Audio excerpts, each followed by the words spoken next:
আসসালামু আলাইকুম বন্ধুরা। দ্য গ্লাস ওয়ার্কার এই সিনেমাটার নাম হয়তো আপনারা অনেকেই শুনেছেন, কারণ এটা ২০২৪ সালের ভাইরাল একটা সিনেমা।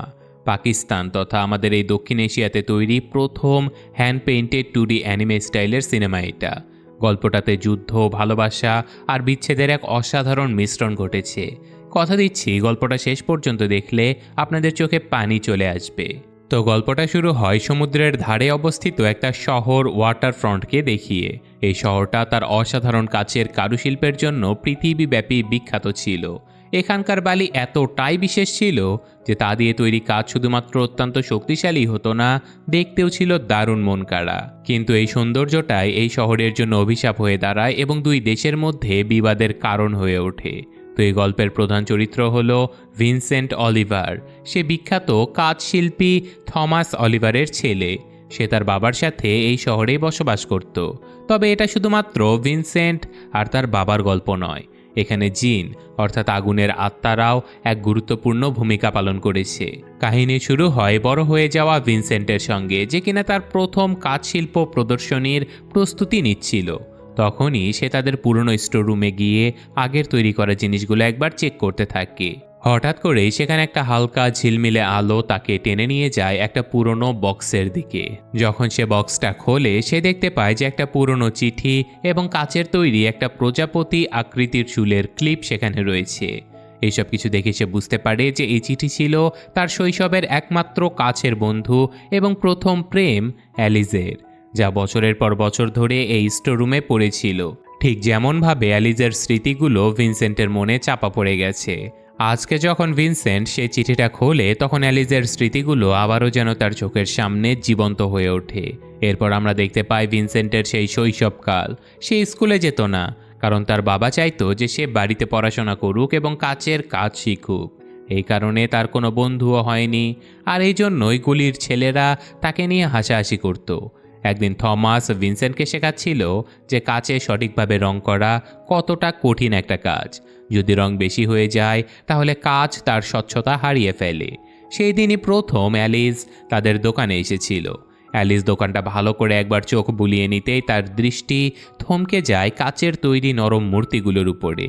যখন সে দেখতে পায় যে ভিনসেন্ট কাচের তৈরি একটা গোলাপ তুলতে চেষ্টা করছে, কিন্তু কাচের গোলাপটা ভিনসেন্টের হাত থেকে পড়েই যাচ্ছিল। অ্যালিস তৎক্ষণাৎ সেটাকে ধরে ফেলে। ঠিক তখনই তার মায়ের ডাক চলে আসে, আর সে তাড়াতাড়ি করে দোকান থেকে বেরিয়ে চলে যায়। তো পরের দৃশ্যে আমরা ভিনসেন্টকে তার বাবার সাথে বাজার করতে দেখতে পাই। সে প্রায়শই তার বাবাকে একটাই প্রশ্ন করত, আর তা হলো, বাবা, তুমি আর আম্মু প্রথমবার কিভাবে দেখা করেছিলে? কিন্তু সত্যি বলতে এই গল্পটা সে এতবার শুনেছে যে প্রত্যেকটা কথা তার মুখস্থ হয়ে গেছে। তবুও একই প্রশ্ন সে বারবার তার বাবাকে করত। তো পরবর্তীতে তারা একটা মিলিটারি প্যারেড দেখতে পায়। এই প্যারেড আয়োজন করা হয়েছিল কর্নেল আমানোকে স্বাগত জানানোর জন্য, যাকে রিসেন্টলি ওয়াটারফ্রন্ট শহরে নিয়োগ করা হয়েছে। তবে ভিনসেন্টের দৃষ্টি আরও একটা দিকে চলে যায়।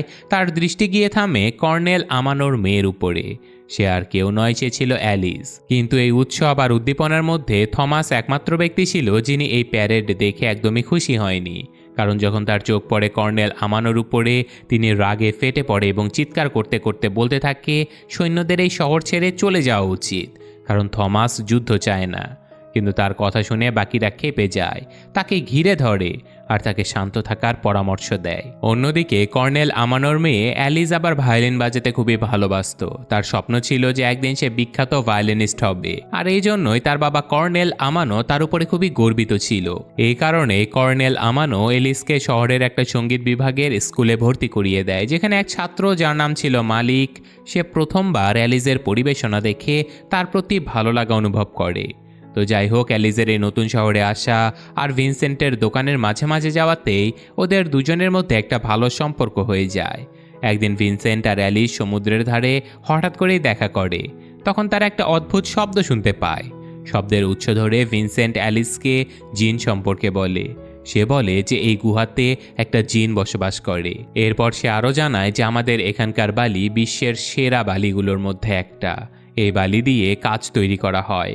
অ্যালিস তো প্রথমে বিশ্বাসই করতে চায় না যে কাচ আসলে বালি থেকে তৈরি করা হয়। সে জেদ ধরে বসে যে যদি সত্যি বালি থেকে কাচ তৈরি করা হয়, তাহলে ভিনসেন্টকে তাকে কাচ তৈরি করার প্রক্রিয়া দেখাতে হবে। ভিনসেন্ট অনেক ভেবেচিন্তে জানায় যে শুক্রবারে সে কাজ তৈরির প্রক্রিয়া তাকে দেখাবে, কারণ সেদিন তার বাবা বাড়িতে থাকবে না। অবশেষে শুক্রবারে ভিনসেন্ট প্রথমবারের মতো অ্যালিসের জন্য একটা কাচের ফুল তৈরি করে দেখায়। অ্যালিস পুরো প্রক্রিয়াটা দাঁড়িয়ে থেকে দেখতে থাকে, কিন্তু তখনই থমাস বাড়িতে চলে আসে আর সে এটা দেখে ফেলে। সে সঙ্গে সঙ্গে অ্যালিসকে দোকান থেকে বের করে দেয়, কারণ তার ভয় ছিল যে কাচের কাজ বিপজ্জনক হতেও পারে, আর যদি অ্যালিস কোনোভাবে আহত হয় তাহলে কর্নেল আমানো তাদেরকে জেলে পাঠিয়ে দিতে পারে। তবে পরের দিনে ভিনসেন্ট অ্যালিসের স্কুলের সামনে চলে আসে। তারপর তাকে সেই কাচের ফুলটা উপহার দিয়ে দেয়। সে লজ্জা ভরা গলায় বলে, একদিন আমি তোমার জন্য এর থেকেও বিশেষ কিছু বানাবো। এটা বলেই সে লজ্জায় দৌড়ে সেখান থেকে চলে যায়। যদিও থমাস তাদের বন্ধুত্ব মেনে নিতে পারেনি, কিন্তু তবুও ভিনসেন্ট আর অ্যালিসের সম্পর্ক আরও গভীর হতে থাকে। সময়ের সাথে সাথে ভিনসেন্ট কাজ তৈরিতে আরও দক্ষ হয়ে উঠেছিল, আর অ্যালিস হারিয়ে যাচ্ছিল ভায়োলিনের জগতে। শিল্প আর সঙ্গীতের প্রতি তাদের ভালোবাসা দুজনকে আরও কাছাকাছি নিয়ে আসে। তবে অন্যদিকে মালিকের প্রেমও অ্যালিসের প্রতি ধীরে ধীরে গভীর হতে থাকে। সে ধীরে ধীরে ভিনসেন্টের প্রতি খুবই ঈর্ষান্বিত হতে শুরু করে। তারপর একদিন এই সুন্দর শহরে যুদ্ধ শুরু হয়ে যায়, আর এই সুন্দর ওয়াটারফ্রন্ট শহরের তরুণদেরকে জোরপূর্বক সৈন্যদলে ভর্তি করানো শুরু হয়। কিন্তু এদিকে থমাস তো প্রথম থেকেই সবসময় যুদ্ধের বিরোধী ছিল। এই জন্য এবার সে শহরবাসীর ঘৃণার লক্ষ্যবস্তুতে পরিণত হয়। অন্যদিকে মালিক অ্যালিস আর ভিনসেন্টের সম্পর্ক নিয়ে আগে থেকেই ভিনসেন্টের উপরে রাগান্বিত ছিল। এবার সেও অবশেষে সৈন্যদলে যোগ দেয় এবং ভিনসেন্টকে একজন কাপুরুষের ছেলে বলে অপমান করতে শুরু করে। তারপর একদিন রাতে হঠাৎ করে কর্নেল আমানো থমাসের বাড়িতে গিয়ে হাজির হয়। তার সঙ্গে ছিল সৈন্যদের একটা দল, যারা থমাসকে চারিদিক থেকে ঘিরে ফেলে। কর্নেল আমানো কঠোর গলায় বলে যে তোমাকে আমাদের কথা মানতেই হবে।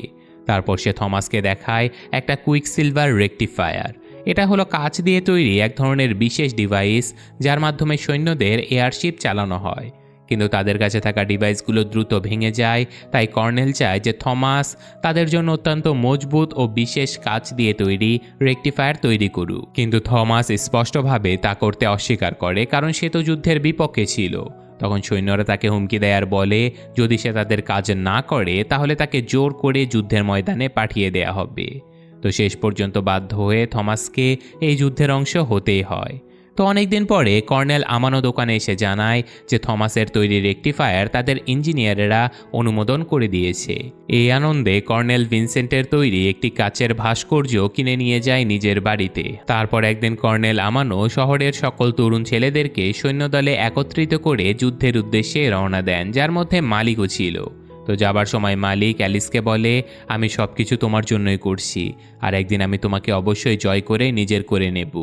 এরপর সে বাকি সৈন্যদের সাথে যুদ্ধে চলে যায়। তার বাবার চলে যাওয়ার কারণে সেদিন রাতে অ্যালিস ভীষণ মন খারাপ করে ভিনসেন্টের দোকানে চলে আসে।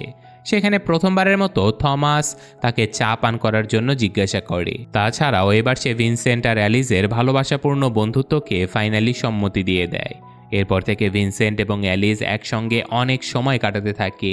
একদিন যখন তারা শহরে ঘুরে বেড়াচ্ছিল, তখন হঠাৎ করেই শত্রুরা বোমাবর্ষণ শুরু করে দেয়।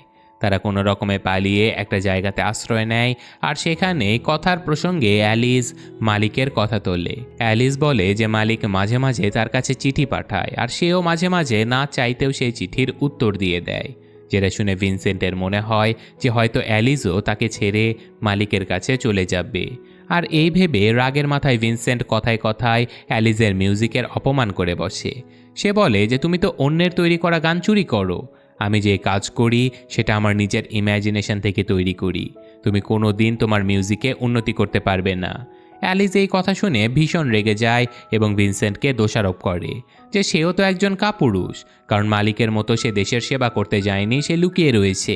রাগের মাথায় অ্যালিস বলে দেয় যে সে কোনোদিনও বিয়ে করবে না, সে শুধুমাত্র বড় হয়ে একজন অসাধারণ মিউজিশিয়ান হবে। তারপর সে ভিনসেন্টের দেয়া সেই কাচের ফুলটা ফেরত দিয়ে দেয়।